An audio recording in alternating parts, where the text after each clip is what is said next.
Koperasi Merah Putih ini nanti fungsinya adalah semua yang dibutuhkan masyarakat itu murah. Obat yang dari pabrik langsung. Nah, sembako itu juga maunya begitu. Semua dari produsen langsung kepada koperasi. Kenapa? Karena itu pajaknya dinolkan, dilindungi di subsidi. Kalau di mal-mal itu mahal atau di Shopee mahal karena kita bayar pajaknya, teksnya. Hampir semua daerah tambang, Mas, masyarakatnya itu mesti miskin, nggak sejahtera. Nah, ini kalau andaikan koperasi itu bisa, kemudian Anda dengan koperasi itu mau mengambil itu, ternyata yang namanya tambang itu membawa keberkahan, membawa kesejahteraan, membuat masyarakat sekitar tambang naik kelas, itu justru yang harusnya dilakukan.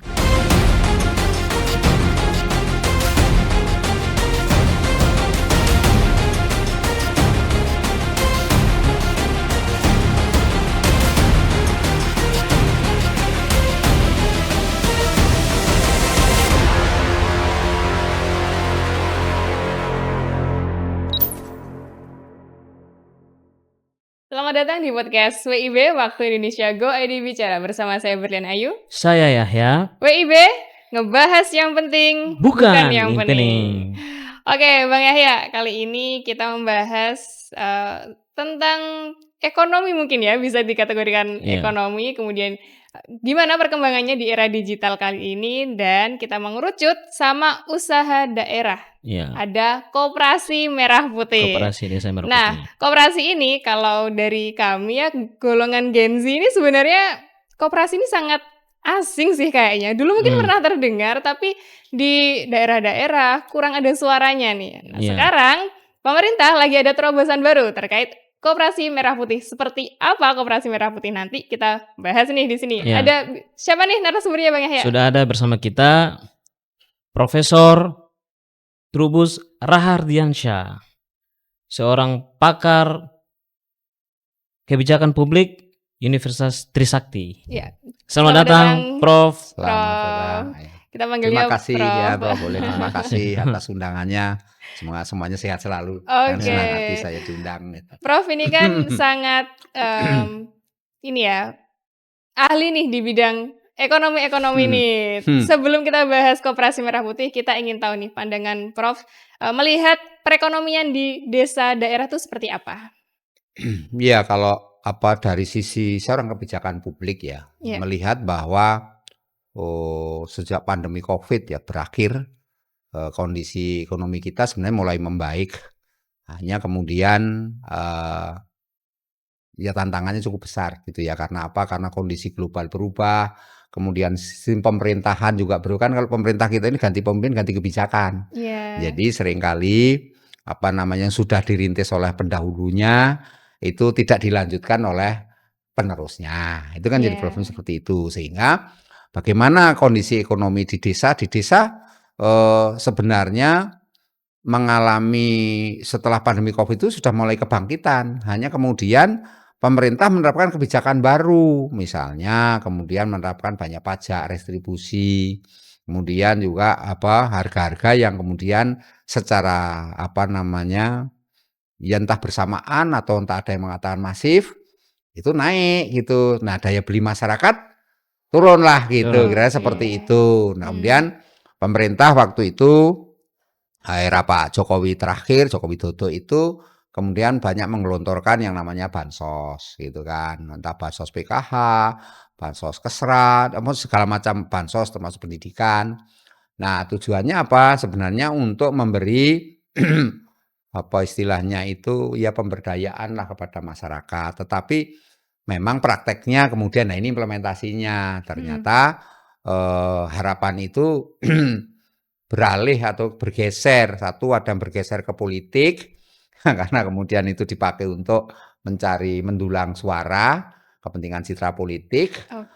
Yang lain adalah kemudian mengarah bansos-bansos itu untuk perbuatan-perbuatan yang melanggar hukum. Misalnya bansos untuk judi lain. Ada rekening-rekening dorman, rekening yang nggak aktif itu. Ya, ini menjadi masalah. Selain itu juga ada masyarakat kita itu salah satu hampir 15 tahun, 20 tahun nerima bansos. Nah, sebenarnya itu kan bansos itu sifatnya sementara. Dia hanya merupakan stimulus kepada si penerima itu untuk apa? Untuk naik kelas. Tapi yang terjadi enggak, kita bansos itu gelontor terus. Ini yang kemudian saya katakan tadi ada sisi politiknya akhirnya. Karena apa? Kemudian dimunculkan yang baru-baru, jenisnya macam-macam. Misalnya ada bansos kaitannya El Nino, misalnya bencana musim, iklim dimasukkan, kan itu.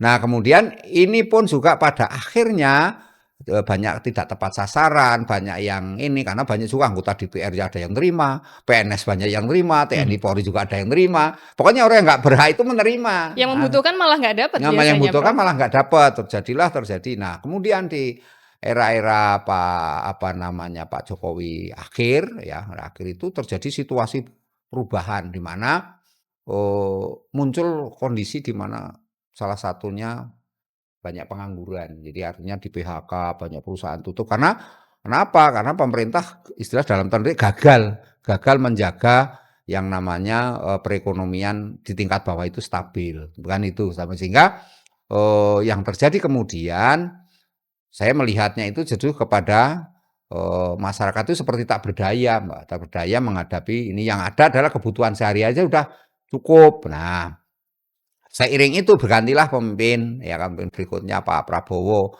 Prabowo sudah memetakan semua persoalan. Saya kebetulan agak tahu bukan tahu persis tapi tahu lah gitu ya. Bahwa Astacita itu di dalamnya adalah bagaimana kemudian menampung berbagai aspirasi, tuntutan publik. Pokoknya memetakan semua persoalan mengenai ekonomi itu. Yang intinya adalah bahwa ekonomi kita harus segera diperbaiki. Ekonomi kita dituntut untuk menyesuaikan dengan kondisi yang berkembang. Istilahnya harus menuntut dengan yang namanya zaman now. Nah, zaman now ini kemudian diisi oleh generasi yang kategori sebenarnya sudah berbeda karena memang generasinya, katakan ada yang mengatakan dulu milenial yang paling banyak di ini, milenial gitu. Milenial kemudian turun lagi ada namanya Gen Z, kan. Gen Z sekarang muncul lagi Gen Alpha. Nah, Gen Z ini menjadi istilahnya potret di mana kemudian persoalan-persoalan muncul misalnya kayak tapera. Itu kan ditolak masyarakat karena itu Gen Z-nya menolak. Kenapa? Pekerjaannya nggak ada, mosok disuruh iuran tapera kan itu. Nah, ini banget sih. rasakan. Jadi itu merasa seperti itu. Nah, kemudian juga pemerintah juga istilahnya gagal mengendalikan harga-harga yang terus melambung naik di tingkat daerah desa. Itu kan bahan pokok beras itu mahal, memang tersentuh mahal akhirnya ini. Nah, di satu sisi kemudian pemerintah ini dihadapkan situasi karena persaingan global, ada juga karena hubungan bilateral atau kemudian kita urusan pangan itu dilebar, Mas. Di tingkat negara, urusan pangan saja itu ada namanya Kementerian Pertanian, ada Bulog, ada Badan Pangan, baru lagi ada Badan Gizi. Itu jadi bayangkan aja, Mbak.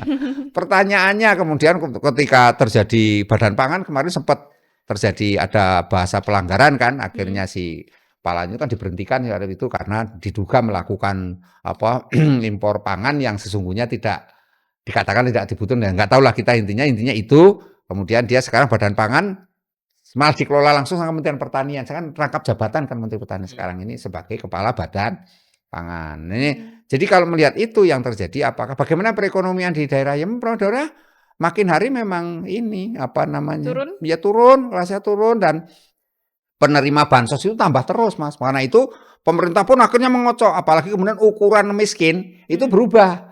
Kita miskin itu di bawah Rp17.000 itu miskin. Sehari per hari yang dikeluarkan 17.000 hitungannya. Nah, sementara Bank Dunia sekarang membuat kriteria baru. Berapa itu? 48.000 sampai 50.000. Anda bayangkan Bank Dunia yang dipakai untuk ngitung orang miskin, Mas.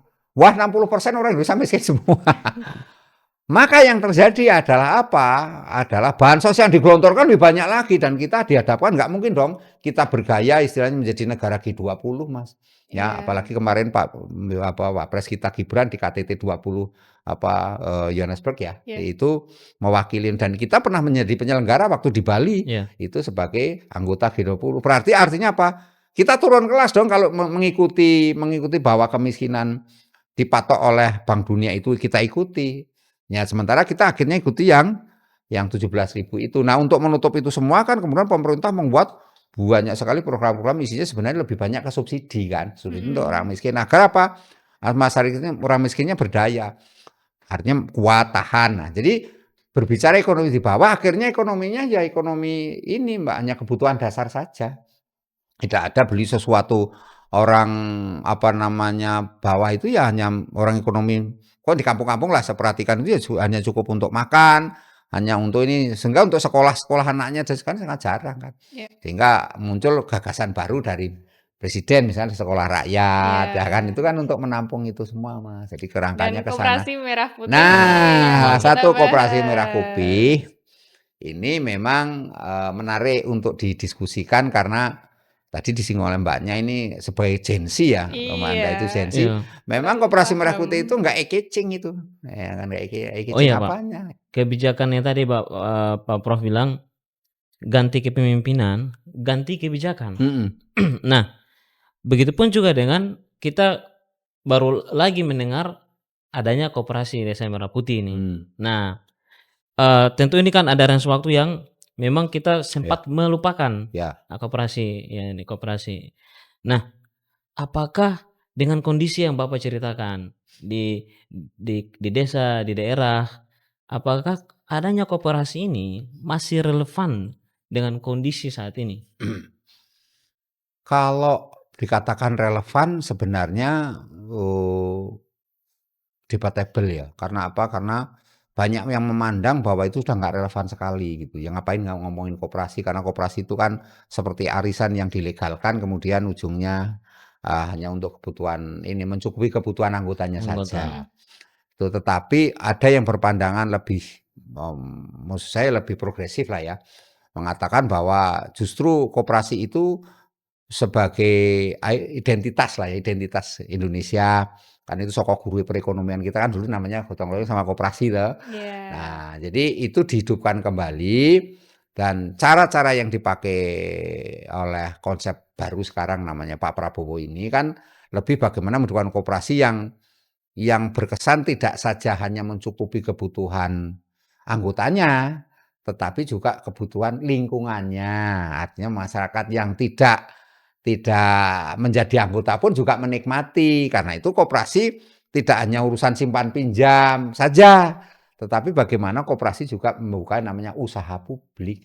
Nah, usaha publik itu jenisnya macam-macam, bisa membentuk namanya warung obat. Ada warung obat itu artinya obat yang dari pabrik langsung ke koperasi harganya lebih murah. Karena apa? Karena dia tidak melalui pedagang-pedagang eceran lagi langsung. Nah, sembako itu juga maunya begitu, semua dari produsen langsung kepada koperasi.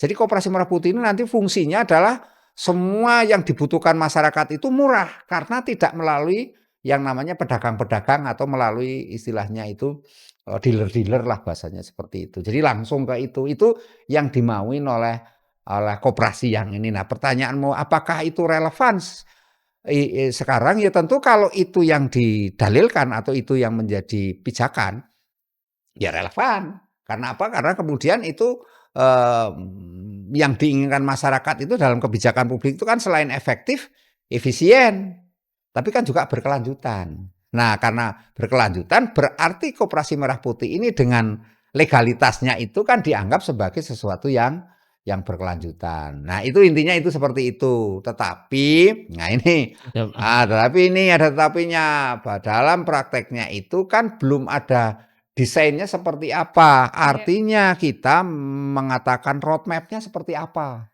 Ya ada roadmap dibikin, tapi kan itu konteksnya jangka pendek, jangka menengah, jangka panjang hanya itu. Tapi skenario planningnya ya seperti itu. Tapi bagaimana kemudian kalau bahasa publik itu kan ada istilah kemanfaatan publik. Nah, pertanyaannya kemanfaatan publiknya gimana? Ngukurnya bagaimana? Apa yang dia dapat dari dia menjadi ikut di koperasi itu? Apakah kita harus menjadi anggota? Atau hanya sebagai penonton di luar tetapi juga ikut menikmati atau gimana? Kan itu jadi persoalannya. Kalau definisi koperasi yang dulu, nanti kita bicara definisi koperasi di Undang-Undang tahun 82 itu memang koperasi hanya untuk ini kesejahteraan para Anggota ya. anggotanya. Kalau bukan anggotanya nggak boleh. mau pinjam nggak boleh gitu. Oke, Pak, tapi kalau misal koperasi yang dulu itu kebermanfaatannya dirasakan oleh semua orang?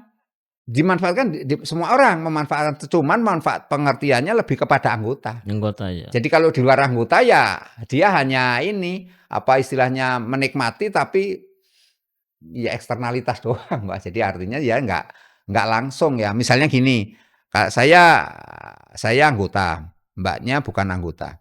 Terus Mbaknya butuh uang. Mhm. Ya gimana, karena Mbak bukan anggota koperasi, maka Mbaknya bisa minta tolong saya, "Tolong dong, saya mau ini, pinjam ke saya." Saya pinjamkan ke koperasi, koperasinya Masnya ini, "Aku Mmm. pinjam koperasi." Saya sebagai anggota, dia pengurusnya, dikasih. Nah, cuman kan persoalannya kemudian ada unsur diskriminasi, Ya. unsur pilih kasih, kalau nggak yang dekat nggak dikasih, kan gitu. Oke, dan Nah, itu sudah jadi tidak relevan di nah zaman itu sekarang. nggak relevan di zaman sekarang. Kenapa? Orang sekarang itu menuntut namanya kesederajatan. Namanya apa? Namanya resiprokal. Segala sesuatunya timbal balik. Kalau you kasih ini, ya gue dapat apa? Mhm, Kan itu. Nah, ya. itu persoalannya. Jadi kemudian berkembanglah dalam publik, mungkin pernah dengar istilah teori cost and benefit. Mmm. Artinya apa? Aku dapat benefit apa dari itu kalau saya mengeluarkan cost Kos itu? ya. Ya kan gitu. Nah, manusia itu ada dalam buku yang ditulis oleh namanya Michael Norton, Burns Norton. Itu menceritakan namanya antroposen. Antropo itu manusia. Jadi manusia itu selalu berkeinginan, entah itu bukan ini ya, pokoknya menguasai alam. Bukan manusia tunduk pada alam, tapi manusia itu menguasai alam. Kan itu manusia punya kreativitas, punya keindahan. Nggak ada urusan namanya, oh ini takdir ilahi, oh ini kan nggak ada. Bencana pun bagi mereka yang berpikir antroposen itu bukan ini, itu bencana itu karena ulahmu sendiri, ulah Ya. perbuatan manusia. Nggak ada oh ini takdir memang sudah bencana memang karena ini, nggak ada. Oh Ya. pesantren saya roboh karena memang sudah takdir ya. Nggak bisa itu diterima itu karena itu sesuatu yang apa di dalam pengertian antroposen adalah perbuatan-perbuatan yang sebenarnya sudah bisa dirancang, sudah bisa di forecasting, diramalkan gitu Iya. Mas. Sudah forecasting kan ramal. Mmm. Jadi bisa diprediksi. Jadi nggak ada sekarang cara memang sekarang ini di masyarakat bawah terjadi benturan Mas antara yang konvensional dengan anak-anak yang kategori Gen Z, mahasiswa Gen Z dan Gen Alpha ini yang menginginkan satu perubahan. Nah, bentuk dari itu semua maka munculnya yang Agustus kemarin terjadi sempat panas itu. Ya. Nah, itu kan benturan Gen Z, Gen Alpha maunya begini, segala terbuka, kalau perlu DPR bubarin aja karena Mmm. nggak bermanfaat untuk saya kan itu. Kan Mmm. itu Tapi bentuk kritisnya iya kita. kota kritis kan. Nah, Mmm. gerakan itu akhirnya tidak hanya melebar di Indonesia, diconteklah ke Filipina, diconteklah sampai ke negeri apa Madagaskar, diconteknya sampai negeri mana Sri lagi yang Lanka, ya. itu akhirnya apa? Kekuatan Gen Z ini, Gen Alpha itu menjadi kekuatan ya itu yang disebut masyarakat society 5.0. Jadi masyarakat 5.0 itu pergerakannya melalui media sosial. Mhm. Jadi orang menyebarkan, yuk kita ngumpul semuanya. Cuma lewat media sosial, lewat flyer-flyer itu kita berkumpul. Kalau zaman dulu kan berkumpul itu kan mah undangan, harus ada Iya. ini, ada pemberitahuan yang luas lewat apa toa, mobil lewat atau lewat spanduk-spanduk sekarang nggak perlu lagi. Lewat ini, lewat media sosial. Itulah yang disebut dengan ini. Di satu sisi ada yang namanya AI, karena digitalisasi itu salah satu perkembangan AI. Orang lebih suka menggunakan apa sesuatu yang sifat AI. Bahkan namanya nyusun skripsi tesis saja zaman dulu penelitian itu sampai setengah saya bikin tesis sampai lama sekali saya kuliah S1 itu skripsi itu lamanya nggak satu tahun baru jadi ya kan. Tesis itu soal nih. Sekarang Mas nggak perlu lama-lama 30 menit jadi bikin Ya. tesis itu. Itu namanya AI perkembangan. Nah, jadi pertanyaannya kemudian bagaimana apa itu relevan ya? Saya kemudian tinggal bagaimana mengarahkan koperasi itu untuk kemanfaatan publiknya. Itu aja Oke, sih. Pak, tadi dibahas soal bagaimana kalau koperasi memberikan harga-harga sembako mungkin yang lebih murah Mhm. gitu. Tapi kok saya memandangnya koperasi ini berarti seperti tempat toko atau mungkin swalayan gitu saja. Ada hal-hal lain nggak yang mungkin bisa dimaksimalkan di koperasi selain menjual barang-barang lebih murah? Iya, selain urusan dengan barang, barang itu kan kaitannya dengan usaha sebenarnya. Ada lagi ya koperasi yang kaitannya dengan simpan pinjam, kan itu. Nah, sebenarnya ada lebih dari itu. Apa itu? Adalah mendorong ini inovasi pencipta, meng-create sesuatu yang sifatnya ekonomi yang lebih menekankan kepada pemanfaatan AI itu. Jadi Oke. mengenai AI bagaimana kita coding kalau bahasanya Pak Wapres Gibran itu ya kan, coding dan AI itu harus dikuasai oleh anak muda karena itu bagian yang paling utama untuk lompatan terjadinya pertumbuhan ekonomi sampai 8%. Karena target kita kan pertumbuhan ekonomi 8%. Iya. Sampai Pak Gibran ditanya, Anda menjanjikan pada saat kampanye terciptanya 19 juta. 19 juta lapangan pekerjaan. pekerjaan. Nah, itu gimana caranya? Maka Pak Gibran mengatakan ini pakai coding dan AI, yaitu penciptaan pekerjaan yang sifatnya lebih ke penggunaan teknologi Iya, Pak. informal itu. Nah, Iya. meskipun ya tentu agak ada awang-awang juga ya, tapi ya segala sesuatu memang inilah maksud saya. Koperasi yang ditanya itu tidak hanya sekedar warung, bukan warteg itu, tapi itu adalah tempat kita berkreasi, berselancar menuju satu ke depan, forecasting meramal ke depannya. Oke, Gitu. Pak. Jadi expand daripada koperasi ini, boleh ini ya, kalau memang saya salah ya. Koperasi itu salah satu syarat untuk mengambil usaha pertambangan. Betul. Iya. Betul nggak tuh, Pak? Expand sampai pertambangan. Iya, dia bisa mengelola pertambangan kan syarat itu. Iya, ada salah satu pertambangan, ada ini yang saya tahu yang itu ya. Tetapi, nah ini juga masih abu-abu seperti apa, kan sama aja ketika berdebatan ormas itu boleh mengelola. Padahal saya sudah mau untuk membuat koperasi. Saya tujuannya itu. Saya mau mengembangkan, mau ambil itu jatah. Kalau ada kan saya mau lengkapi berkas dari koperasi untuk saya mau mendirikan koperasi, Pak. Tapi bisa. Untuk ambil itu. Bisa agar tumbuh ekonomi kita ini. Bisa. Artinya apa? Ormas ini saja bisa dinyatakan mengambil, memanfaatkan, mengeksploitasi sumber daya alam. Nah, sekarang koperasi bisa nggak? Ya jelas bisa. Koperasi kan pengertiannya adalah usaha bersama. Ada usaha bersama sifatnya murni keuntungan belaka. Namanya perseroan terbatas.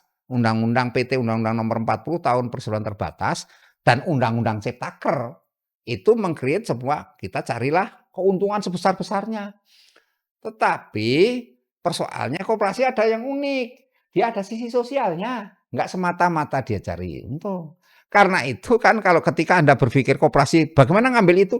Bisa sepanjang Anda ada istilahnya investasi sosialnya. Apa? Hampir semua daerah tambang, Mas, masyarakatnya itu mesti miskin. Ada tambang di situ. Masyarakatnya itu masyarakatnya miskin. Enggak sejahtera. Nah, ini kalau andaikan koperasi itu bisa kemudian Anda dengan koperasi itu mau mengambil itu ternyata yang namanya tambang itu membawa keberkahan, membawa kesejahteraan, membuat masyarakat sekitar tambang naik kelas. Why not? Kan itu justru yang harusnya dilakukan. Cuman kalau ini masih benturan, ya memang jadi sulit, Mas. Ya jangankan PBNU aja benturan bertemu itu repot, Mas, jawabnya kan gitu. Artinya apa? Memang dibutuhkan keberanian, dibutuhkan satu formulasi perencanaan yang matang. Dalam arti apa? Ketika Anda give and take, itu tetap konteksnya adalah saya dapat apa. Itu, untung apa aku dari itu. Dan itu kodrat tadi antroposennya seperti itu. Manusia itu carinya untung. Mana ada manusia cari rugi. Kan rugi ya buat apa kan itu. Iya, Pak. Kalau memang Koperasi Merah Putih ini ya. Ini kan koperasi ini kan salah satu juga dalam Astacita kan. Nah, koperasi ini apakah dengan konsep yang berbeda dengan koperasi sebelum-sebelumnya? Kalau memang sama, ngapain, untuk apa dibuat lagi koperasi, maksudnya hanya nanti berbenturan dengan bidang-bidang yang lain. Kan kita koperasi Merah Putih ini kan mestinya harus ada diferensinya, perbedaannya begitu, Pak. Apa perbedaannya itu, Pak?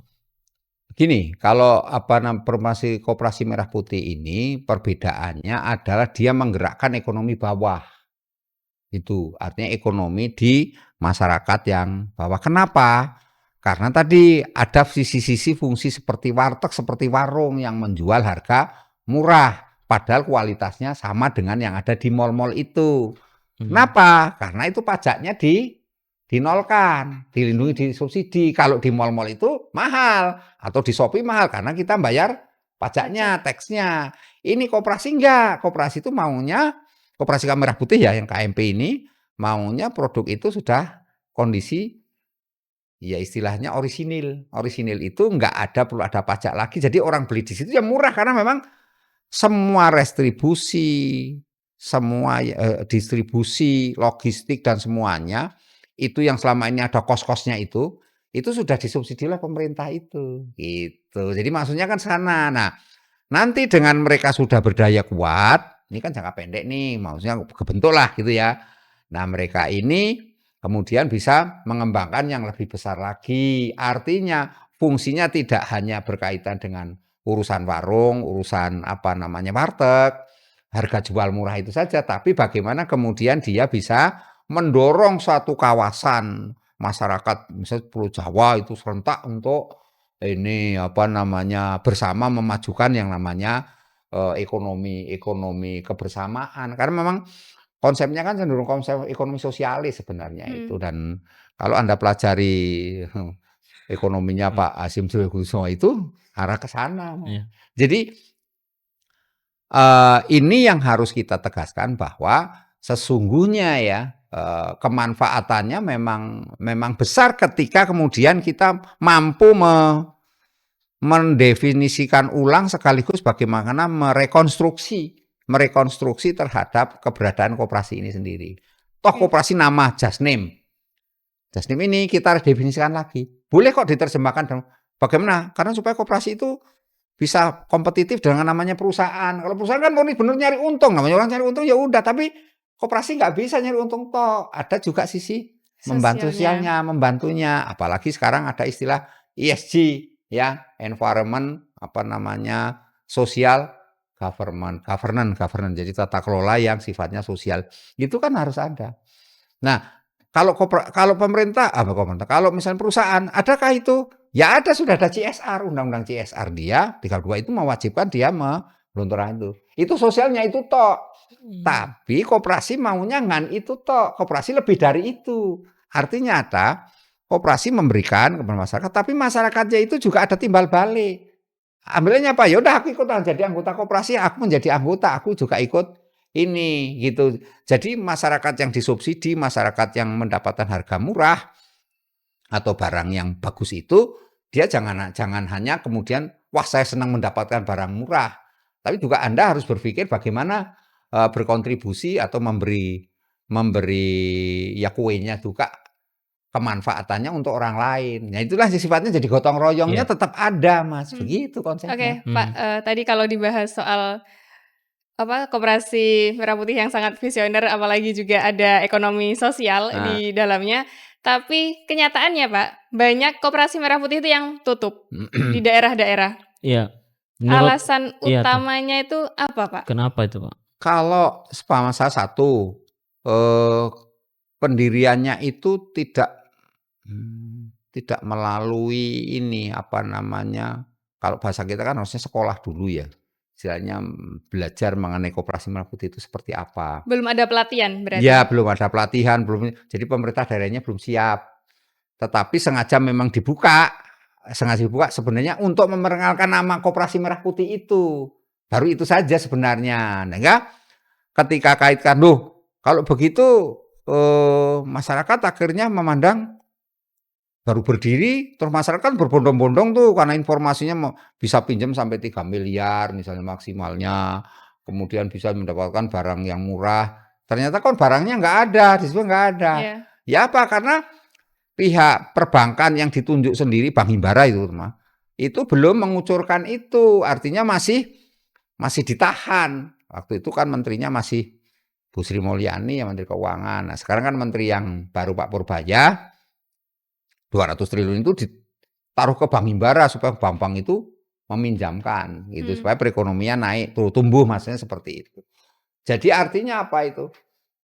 Jadi artinya ya kalau kita lihat sesungguhnya tutupnya itu karena ketidaksiapan, ketidakmampuan juga, tidak memahami maksud tujuan koperasi.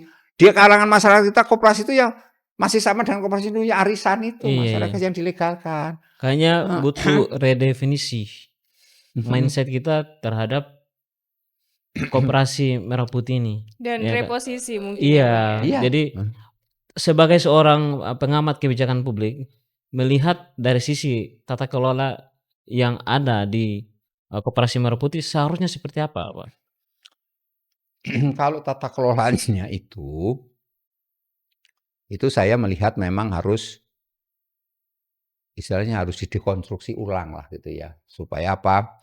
Supaya memenuhi asa dari anggota-anggotanya yang terdiri adalah orang milenial, Gen Z, begitu. Nah, di situ kemudian, koperasinya itu lebih kepada memenuhi hasrat-hasrat dari generasi milenial itu. Nah, tentu ini membutuhkan satu perangkat kan, perangkat tidak hanya fasilitas, permodalan, tapi juga membutuhkan ini semacam, semangat ya, semangat untuk bersamanya itu. Nah, saya menduga Mas sebagai pengamat publik itu juga masih, ya masih abu-abu lah kira-kira sebenarnya arahnya kemana. Nah, tetapi sebagai sebuah apa namanya policy ya, sebagai sebuah policy, kita harus menempatkan bahwa ada sisi masyarakat yang resistensi, ada sisi masyarakat yang menerima receive gitu, jadi menerima.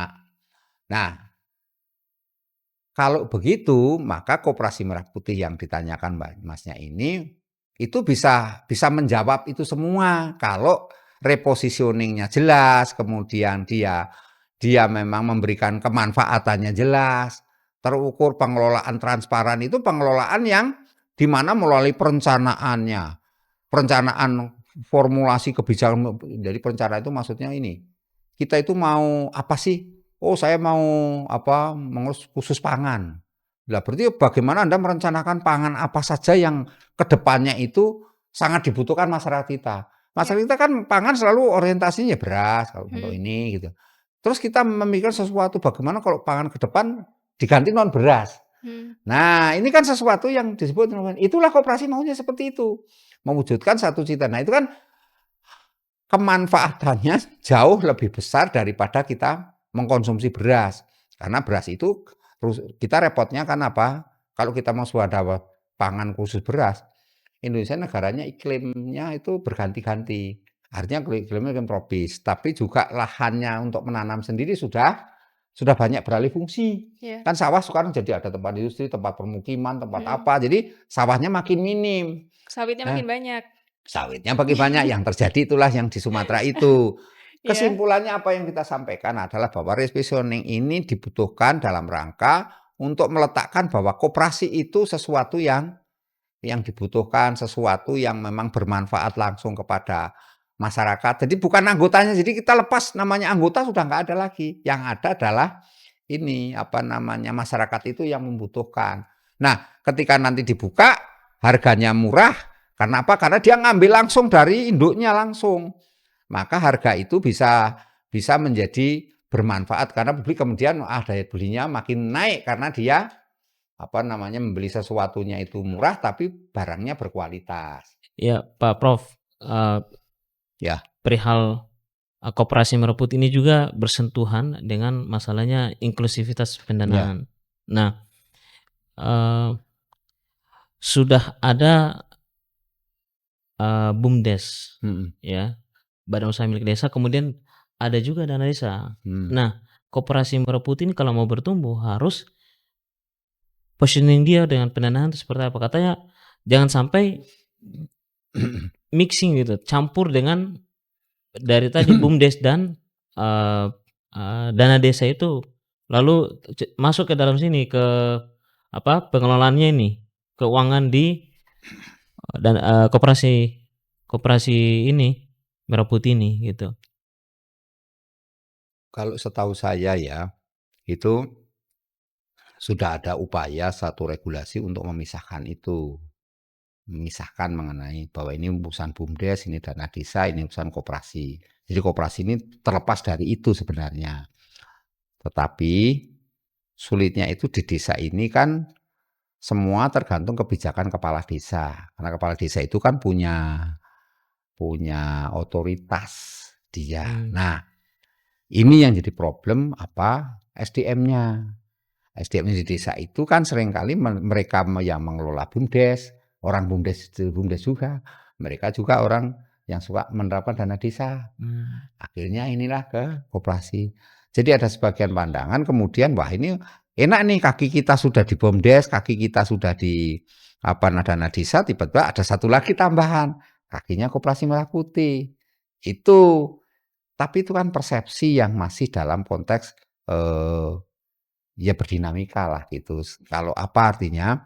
Artinya kita masih berharap bahwa tidak ada lagi benturan-benturan visi itu. Meskipun kita jujur masih banyak di daerah yang seperti itu. Karena tadi harapan kita kan sebenarnya dengan koperasi itu, mengapa koperasi itu dianggap menyerap tenaga kerja? Karena itu nanti orang-orang yang anak-anak istilahnya tuh ya fresh graduate yang sekarang ada masuk di magang nasional ya sekarang.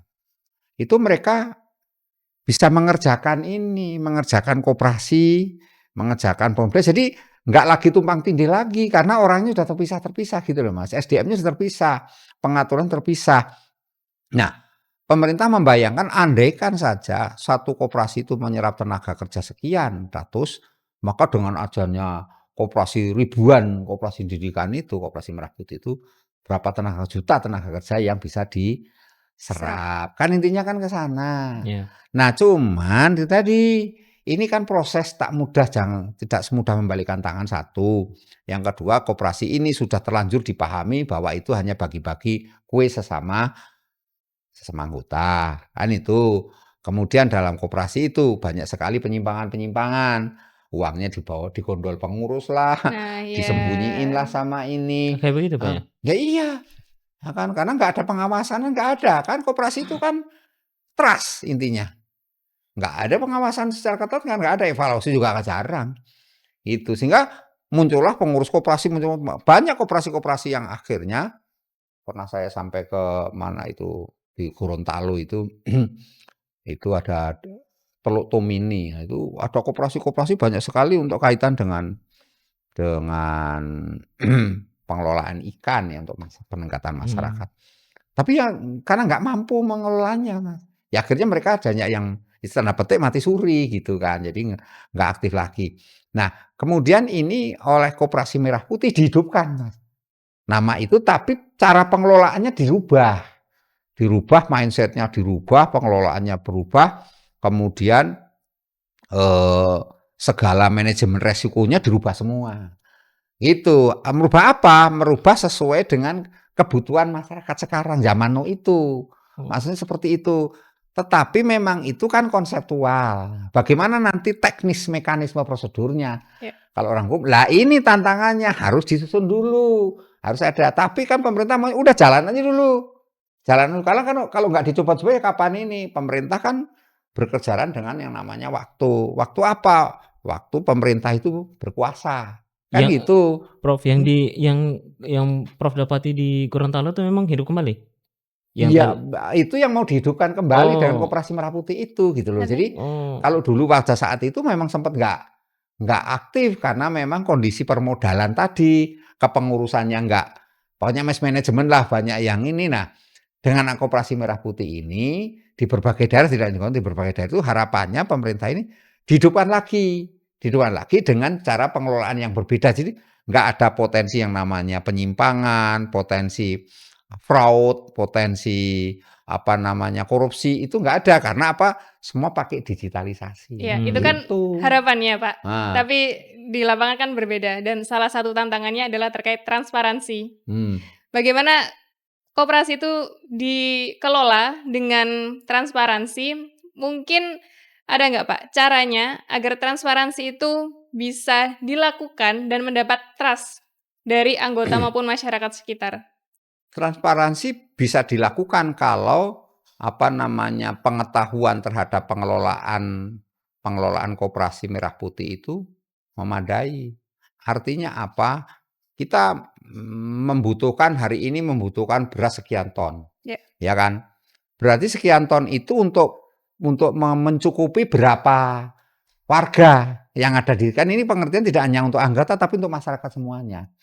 Nah, sehingga dari situ maka bisa diperkirakan, oh masyarakatnya dalam sehari mengkonsumsi beras sekian, ya kan? Kemudian beras yang ada itu sekian, maka yang dibutuhkan berasnya lebih banyak lagi. Kan itu sebenarnya kan transparansi, artinya hitung-hitungannya jelas. Disepakati, dibuka semuanya. Ini loh kekurangan, kebutuhan beras kita ini. Terus masyarakat yang lain membutuhkan beras yang lebih baik lagi. Misalnya berasnya yang lebih istimewa. Atau sekarang ada istilah beras Jepang. Lebih istimewa lagi. Maka koperasi bisa mengusahakan lagi. Khusus untuk masyarakat yang memang menengah ke atas membutuhkan beras yang kualitasnya lebih baik. Jadi disinilah kemudian transparansi itu ditunjukkan oleh bagaimana kemampuan pengelola untuk menunjukkan bahwa di dalam memberikan atau membagikan ataupun memformulasikan semua kebutuhan yang kaitan dengan kepentingan koperasi itu dibuat segala sesuatunya dengan kesepakatan bersama. Itu karena koperasi itu meninggikan kan kesukarelaan. Sukarela kita jadi koperasi. Jadi orang koperasi kan nggak ada istilah dipaksa. Nah, karena apa? Karena segala sesuatunya bersifat sosial dan gotong royong. Kan itu intinya. Tetapi di dalam sosial gotong royong itu sesungguhnya itu hanya persentase kecil, yang dibesarkan adalah bisnisnya, keuntungan privatnya itu. Sebenarnya kalau mau diomongin ya sama dengan perusahaan sebenarnya, PT, perseroan terbatas. Cuman perseroan terbatas itu sosialnya di CSR, Kalau ya, koperasi, kalau koperasi di itu. Kan itu, koperasi ada di mana? Di sosialnya, di memberi perhatian kepada anggotanya, kebutuhan-kebutuhan yang sifatnya untuk jangka pendek juga, untuk jangka panjang juga. Misalnya kepentingan anaknya sekolah ke luar negeri, ngambil koperasi uangnya pinjam, bisa kan gitu. ya. Kemudian juga kemudian pengen membangun rumah yang lebih bagus, misalnya bisa aja pinjam itu, atau rumahnya nambah lagi dengan bentuk yang lain, bisa saja mulai koperasi. Atau mau lebih lagi membangun infrastruktur pedesaan pakai uang koperasi. Tapi kan kalau perdesaan sudah ada anggarannya sendiri, Nah, Pak. ya itulah menjadi problem kan, makanya pemerintah kan menyiapkan anggaran 400 triliun, Mbak. Dengan harapan adalah anggaran ini nanti diterima, dijalankan, dikerjakan oleh koperasi-koperasi yang ada itu.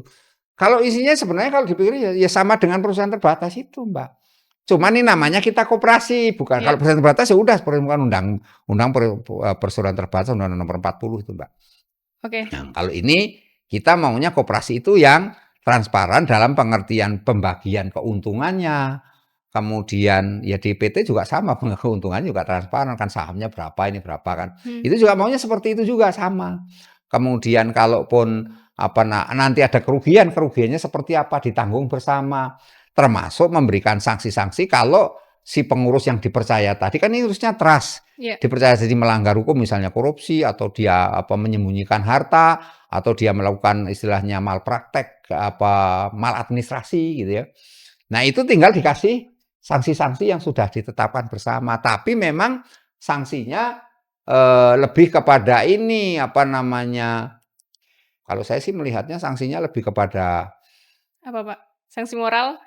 Sanksi moral jadinya memang. Karena kan gimana pun juga dia anggota kita. Kalau manusia kan asumsinya apakah dengan manusia itu di penjara terus kemudian hidupnya lebih baik kan enggak juga. Keluar tetap aja di penjara juga kan banyak. Jadi kita berpikirnya adalah lebih murni memang kepentingan untuk koperasi. Jadi transparansi ini memang dimaknai berbeda, Mbak. Tidak sebagaimana transparansi yang ada di dalam governansi ya, tata kelola governansi perusahaan yang murni kan. Perusahaan itu kan ada perusahaan go public atau yang belum go public kan, seperti itu. Nah, tapi koperasi ini tidak perlu lagi go public, sepanjang dia bisa menguntungkan banyak, mesti anggotanya makin banyak. Koperasi-koperasi konvensional yang dulu juga banyak kok yang sukses. Dulu ada Dewan Koperasi Indonesia zaman Orde Baru itu sukses membangun koperasi-koperasi memang, dan itu dana digelontorkan. Cuman ya itu tadi, penyakit kan perilaku koruptif itu yang jadi problem itu korupsi itu memang. Koperasi sekarang makin banyak apa makin berkurang, Pak? Makin berkurang Makin sekarang, berkurang. Mungkin karena tidak mampu bertahan di tengah perubahan zaman ini. Mungkin harus ada inovasi atau mungkin juga adaptif dengan perkembangan zaman. Kalau untuk sekarang nih, Prof, bagaimana kolaborasi antara koperasi dengan era digitalisasi? Jadi kalau yang diharapkan itu ada kolaborasinya sinergitas. Tapi pengertian sinergitasnya bukan saling timbal balik, bukan. Tapi bagaimana memanfaatkan digitalisasi itu untuk pengembangan, penguatan dari koperasi itu ketika koperasi itu ingin menjangkau yang lebih dasar lagi. Misalnya koperasi tidak hanya urusan jual beli produk aja atau simpan pinjam aja, tapi koperasi misalnya peduli terhadap keberlangsungan lingkungan hidup, misalnya ini mengelola hutan lah, mengelola yang namanya perkebunan lah, mengelola yang Tambang lah. tambang lah. Sangat mulia sekali. Itu sana ke sana, sehingga yang ditanyakan Mas tadi mengenai tambang mungkin nggak, sangat mungkin. Karena itulah koperasi menjadi sesuatu yang tidak lagi old fashion tapi menjadi eye-catching gitu. Itu ke depan sesuatu yang menarik perhatian. Cuman ini butuh meyakinkannya. Nah, saya sebagai pengamat orang ini, tapi kalau saya ngomong ini pemerintah, banyak orang nggak percaya, Mas. Kalau saya mau yang ngomong ini saya dari timnya Pak Zulhas misalnya, orang nggak dipercaya, Mas, karena memang ini. Tapi ini ngomong yang menjelaskan orang pakar, yang menjelaskan orang independen, akademisi, dipercaya, Mas. Dan itu sebenarnya yang dibutuhkan. Ini kan kayak komunikasi publik. Ya, karena Itu. kita publik tuh sudah banyak trust issue, Pak, sama program-program, kemudian banyak kan konten-konten berseliweran di media sosial yang membuat kita tuh, ini benar gak sih pemerintah kerjanya seperti Dia ini? kemarin dia ikut demo, Pak. Gimana? Kemarin dia ikut demo dia. Karena itu. Itu Trustnya dia ya ikut demo juga. bagus juga. Karena apa? Bukan persoalan menyampaikan aspirasi, tapi bagaimana Anda hidup berani menghadapi kehidupan. Itu penting. Betul itu, Bang Yahya. Karena kalau Anda jadi orang picik, demo kok nggak berani ini. Demo itu membekali Anda, bukan Anda membangkang, bukan. Membekali Anda untuk fight menghadapi kehidupan. Karena itu cara yang paling tepat ketika kita bersinergi dengan yang lain. Toh akhirnya kita nggak bisa sendirian kok. Kalau sendirian ya nggak kuat tuh. Banyak bupati wali kota di Aceh, ya di Sumatera Barat, di Sumatera Utara. Katanya sendirian nggak mampu dia. Akhirnya pada menyerah, saya nggak sanggup mengatasi bencana, misalnya kan gitu. Ya Pak Prof, ini perihal koperasi merah putih ini juga ada jangka waktu nggak? Maksudnya untuk menumbuh kembangkan koperasi merah putih ini? Enggak, target gitu. Ya targetnya kita bikin sendiri. Tetapi kan permodalan ini kaitannya kan. Iya. Permodalan ini tentu kaitannya dengan Anda pinjam sekian, ya Anda harus mengembalikannya berapa lama. Itu aja jangkanya dalam konteks pengembalian itu. Tapi proses koperasinya sendiri sampai kemudian nanti akan kita temukan satu koperasi yang maju modern kan ada juga nanti suatu saat nanti. Ini kan semua baru kebijakan yang ditolakkan selama 1 tahun ini baru mau berjalan. Baru dirintis. Yang baru ini kan harus dirintis karena namanya situasi pengenalan baru, Mas. Apalagi namanya sama. Itu orang yang diingat itu kegagalannya, Mas. Hal-hal yang menyakitkan. Ada itu. Jangan-jangan ini part 2 kegagalan nih. Memangnya koperasi merah putih ini dari segi payung hukum atau yang membentuk koperasi ini sudah sejauh mana? Kalau setahu saya memang ini persoalan di yang ada itu kan peraturan pemerintah, peraturan presiden yang menerbitkan itu, terus ada peraturan menteri. Tetapi gini, karena ini sifatnya kebijakan, tentu ada hukum pun juga nggak menjamin, artinya ada undang-undang juga tidak menjamin gitu ya bahwa itu akan berjalan. Jadi orang-orang elit pemerintah kita yang sisanya memahami kebijakan lah ya. Dan saya pun orang kebijakan juga berpandangan jangan kita kaku dengan hukum yang doktriner itu yang seolah harus memaksakan ini. Justru malah kemudian bagaimana kita memodifikasi kebijakan, lebih mudah dimodifikasi karena menyesuaikan dengan kondisi realnya itu ada. Kalau enggak ya orang mengatakan ya udah terisolir bencana sekarang, gimana caranya Ya kalau menurut aturan ya harus izin dulu untuk menerapkan ini. Nah, kalau kebijakan ya kelamaan dong kita bujuk untuk supaya dia tertolong korbannya itu kan gitu. Jadi sama saja ini koperasi. Koperasi itu sangat bagus ini menjadi bentuknya kebijakan. Iya. Karena apa? Karena lebih fleksibel. Kalaupun kamu mau nuntut ke tambang, enak kok. Tinggal cantolannya kemana? Ya kan ada undang-undang Minerba tentang tambang. Itu aja ini patokin. Tapi kaitannya dengan koperasinya nggak apa-apa. Atau koperasi ini pengertiannya yang penting memberi keuntungan untuk diri kita, untuk anggota, dan untuk masyarakat semua. Cukup kok itu. Kalau kita mau berpikir ini ya, ini kan ada pikiran ideal dan pikiran praktis ya. Kalau ideal memang segala sesuatunya ya harusnya sudah melalui perencanaan yang matang, juga dengan aturan-aturan yang jelas, dengan segala risiko kalau nanti ada terjadi penyimpangan seperti itu. Sama kalau kita ngomongin MBG. MBG itu di Finlandia itu dibikin undang-undangnya dulu Mas, sebelum MBG dibuat. Lalu Kalau kita kita kan nggak, MBG jalan buat dulu, dulu. undang-undangnya tunggu dulu. Karena apa? Karena yang kita kebutuhan. Ya. Kebutuhan masyarakatnya membutuhkan. Karena kalau nggak digelontorkan sekarang, masyarakat di bawah itu ya istilahnya bingung. Karena apa? Karena lapangan pekerjaannya minim, kemudian kondisi alam sekarang banyak bencana juga ya. Apa yang bisa dilakukan kecuali mau padat karya apa kan, karena padat karya itu butuh anggaran yang besar juga. Nah, sehingga ketika MBG ditelontorkan ya sesuatu yang menjadi positif. Sama dengan ini Koperasi Merah Putih. Koperasi Merah Putih ini kamu mau bawa apa arahnya? Kalau kamu bawa untuk perubahan ke depannya, ya itu yang bagus. Tapi kalau Koperasi Merah Putih hanya untuk menjadikan perdebatan atau menjadikan satu diskursus yang sifatnya debatable itu, ya memang kemudian kita terbentur-bentur yang sudah terjadi masa lalu. Padahal masa depan itu ya memang ada rangkaian dengan masa lalu, tetapi dalam pengertian Koperasi Merah Putih ini kan label merah putih ini untuk membedakan dari koperasi yang konvensional Iya. itu. Jangan sampai stagnan, Pak. Jangan sampai stagnan, jangan sampai terulang kembali kan Iya. itu kan jangan sampai itu aja sebenarnya. Dengan warna merah putih itu maunya Pak Prabowo, saya pahami itu ternyata dia ingin membuat sesuatu kebaruan. Ini loh yang baru, koperasi yang baru. Selain kita ngomongin tadi redefinisi, kita ngomongin positioning, kita juga mengenai forecastingnya, meramalkan ke depannya seperti apa. Iya, betul. Begitu. Fresh graduate ataupun sarjana itu nggak perlu keluar kota, yang ngapain? Kan ini mengurangi benar. urbanisasi.